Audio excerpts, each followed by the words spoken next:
आपको बता दें, बड़ी एक्ट्रेस के बाद अब एनसीबी के रडार पर बॉलीवुड के बड़े एक्टर्स हैं। जी हां, जल्द ही इनका नंबर आ सकता है। एनसीबी इन बड़े नामों के खिलाफ सबूत जुटा रही है। वहीं दीपिका के मोबाइल से डिलीट हुए डेटा को रिकवर करने की कोशिश की जा रही है।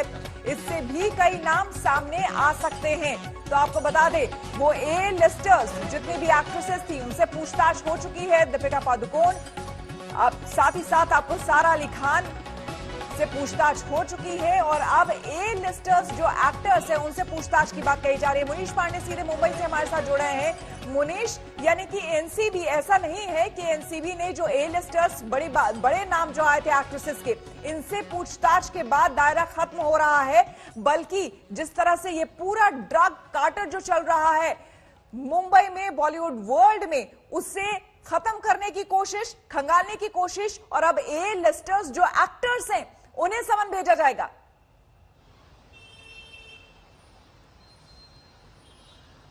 जी बिल्कुल श्वेता, और ये कहना गलत नहीं होगा कि 4 अभिनेत्रियों से पूछताछ महज शुरुआत है। बॉलीवुड में ड्रग के नेक्सस की जो एनसीबी जांच कर रहा है, उसमें अब साफ तौर पे कहना है कि करीबन 10 ऐसे बड़े एक्टर्स हैं जो कि एनसीबी के रडार पर हैं। और रडार पर आने के पीछे की बड़ी वजह यह है कि जांच के दौरान एनसीबी को कुछ ऐसे सबूत जरूर मिले हैं जिसके बाद में ये जो एक्टर्स हैं वो रडार पर हैं।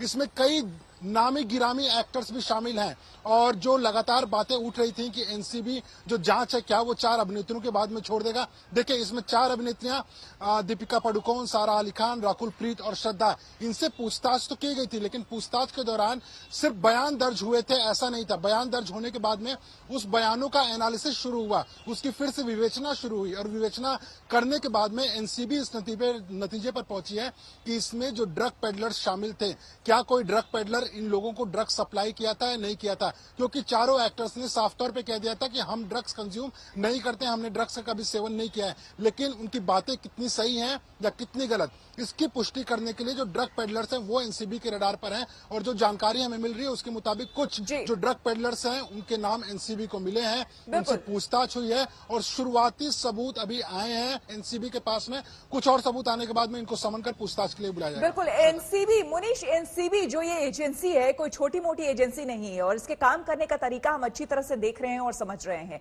ऐसे में इन एक्ट्रेसेस का आकर सिर्फ ये कह देना कि हमने कुछ नहीं किया, जो करते थे सुशांत करते थे, वो ड्रग्स लेते थे, सिर्फ ये कह के चला जाना, तो ऐसे चल नहीं सकता है। और जांच आगे इस पूरे मामले में अभी भी जारी है।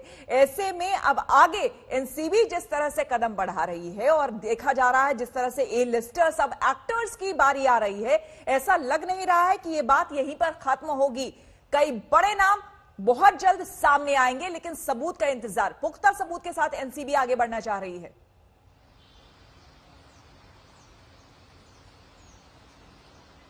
जी बिल्कुल, देखिए, इस मामले में जब एनसीबी ने शुरुआत की थी तो रिवर्स इन्वेस्टिगेशन उन्होंने शुरू किया था। रिया चक्रवर्ती के मामले में भी देखिए एनसीबी ने साफ कर दिया था कि हम रिया चक्रवर्ती और शौविक चक्रवर्ती को सबसे पहले पूछताछ के लिए बुलाएंगे। वो सीधा नकार देंगे कि हमने तो कभी ड्रग्स लिया ही नहीं है, ना तो हमने कभी सुशांत के लिए ड्रग्स लिया हुआ है। लेकिन जब रिवर्स इन्वेस्टिगेशन शुरू हुई, पेडलर पकड़े गए और पेडलर पकड़ने के बाद में वो रिया चक्रवर्ती और शौविक चक्रवर्ती से तार जुड़ गए। ऐसे में देखिए, दीपिका पादुकोण, सारा अली खान, श्रद्धा, इनके जब नाम व्हाट्सएप चैट और रिया चक्रवर्ती के बयान से आए तो उसमें ये बात तो साफ हुई थी कि पूछताछ होनी है, पूछताछ हो भी गई, लेकिन इन्होंने सब कुछ नकार दिया था। इसी के लिए अब जो एनसीबी है 2 तरीके से आगे बढ़ रही है। पहला, ड्रग पेडलर्स को पकड़िए और उसके तार को इन तक जोड़िए ताकि उनके पास में बयान के रूप में सबूत मौजूद हो। दूसरा, इनके मोबाइल फोन जो है उससे डिलीटेड डेटा जो है वो निकाला जाए, क्योंकि अगर ड्रग से कंज्यूम कर देते हैं तो ऐसा नहीं होगा कि सिर्फ एक बार बात हुई होगी, इसके पहले भी बात हुई होगी। हो सकता है कुछ ड्रग पेडलर्स के नंबर भी जुड़ जाए, हो सकता है कुछ ऐसे बड़े बड़े सितारों से भी बातचीत हो, क्योंकि देखिए बड़े सितारे, इनका सर्कल हमेशा बड़े सितारे ही रहेंगे। पार्टियों में जाते हैं, इस तरह की बातें कही जाती हैं कि पार्टियों में ड्रग्स लिए जाते हैं, तो कहीं ना कहीं इस तरह की जो चैट है उसको रिट्रीव करने का काम शुरू किया गया है। दीपिका पादुकोण के फोन को फोरेंसिक एनालिसिस के लिए भेजा गया है।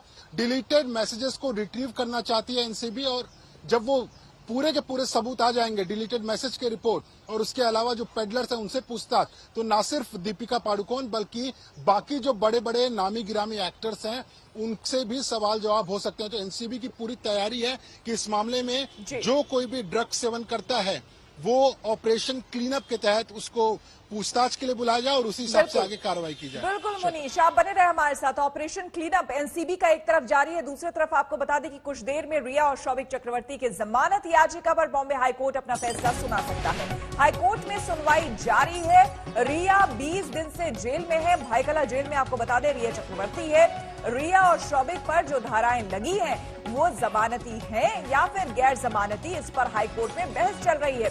हाईकोर्ट में additional solicitor general Anil Singh ने कहा है कि सभी धाराएं गैर जमानती है। इस तरह का गुनाह हत्या से भी ज्यादा खतरनाक है क्योंकि ये पूरे समाज पर प्रभाव डालता है। मुनीश हमारे साथ बने हुए हैं ज्यादा जानकारी के साथ। मुनीश, जिस तरह से बहस चल रही है और जिस तरह से सॉलिसिटर जनरल ने कहा है कि ये हत्या से भी बेहद ज्यादा खतरनाक एक तरह से कहा जाए कि ये गुनाह है कि क्योंकि ये पूरे समाज पर असर इसका डालता है, ऐसा लगता नहीं है कि रिया या शौविक को जमानत मिलेगी।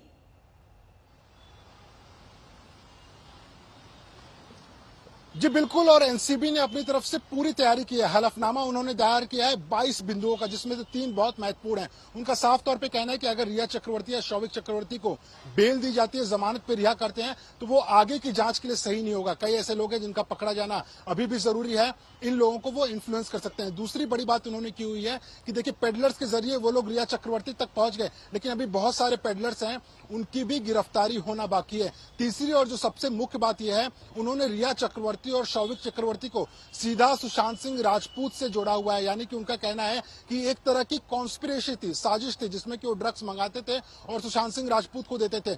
तो इन तीनों आधार पर शौविक चक्रवर्ती और रिया चक्रवर्ती को बेल नहीं मिलना चाहिए। वहीं दूसरी तरफ एसजी ने बयान देकर यह कहा हुआ है कोर्ट के सामने कि इस तरह के मामलों में अगर बेल दी जाती है तो समाज के लिए अच्छा नहीं होगा, क्योंकि ड्रग्स ऐसी चीज है जो कि हत्या या फिर इस तरह की जो मौत होती है उनसे भी ज्यादा बड़ा गुनाह है। तो ऐसे में अभी भी जिरह चल रही है। 27A को लेकर अभी बहस होना बाकी है। 27A के बाद यह पता चलेगा कि आखिरकार रिया को बेल मिलती है या फिर उन्हें जेल में ही रहना पड़ता है। 20 दिन से ज्यादा का वक्त हो चुका है। 6 अक्टूबर तक उनकी न्यायिक हिरासत भी बढ़ी हुई है। ऐसे में एनसीबी पूरी कोशिश कर रही है कि उनको बेल न मिले, लेकिन सतीश माने शिंदे ने अपनी तरफ से जरूर ये दलील दी हुई है कि इसमें जो धाराएं लगाई गई हैं वो सारी जमानती हैं। 27 एक गलत तरीके से लगाया गया है और ऐसे में रिया और शौविक को बेल मिलना चाहिए।